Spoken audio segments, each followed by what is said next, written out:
నేను 2015లో కైకిరం గ్రామాన్ని దత్తత తీసుకుని కైకిరం గ్రామానికి ₹1,00,00,000 నా సొంత నిధులతో అభివృద్ధి చేశాను.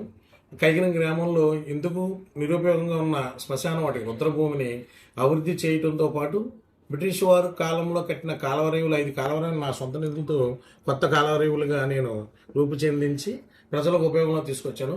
అలాగే కైకిరంలో మా నాన్నగారి పేరున్న ఒక కళామండపం, కళావేదిక, అంత్యక్రియలు చేసుకోవడానికి ఒక అపరకరమ సత్రం, అలాగే 200 సుమారుగా సిమెంట్ బల్లలు, జాతీయ నాయకుల విగ్రహాలు ప్రతిష్ఠించడం పాటు ఐ లవ్ యూ కైకిరం బోర్డు కూడా పెట్టి మా కైకిరం గ్రామం అంటే నాకు ఎంత అభిమానం, ప్రేమ నేను చూపించుకున్నాను.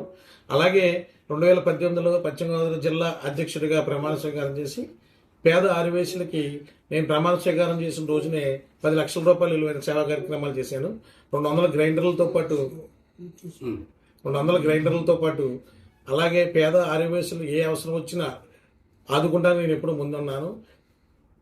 గవర్నమెంట్ స్కూల్లో చదివి ఎక్కువ మార్కులు సంపాదించిన విద్యార్థులకు ల్యాప్టాప్లతో పాటు స్కాలర్షిప్లు కూడా న్యాయంలో ఇచ్చి ప్రజలకు, అలాగే పేద ఆదివాసులకు ఏ సమస్య వచ్చినా అందుబాటులో ఎల్లప్పుడూ ఉండటం వల్ల నేను 2023లో వరల్డ్ మహాసభకి రాష్ట్ర అధ్యక్షునిగా మళ్ళీ ఎన్నికయ్యాను.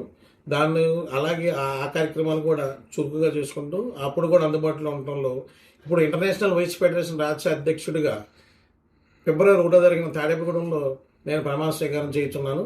ఈ ప్రమాణ స్వీకారం చేయడం రోజున సుమారుగా ₹25 లక్షల విలువైన సేవా కార్యక్రమాలు నా సొంత నిధులతో నేను చేస్తున్నాను.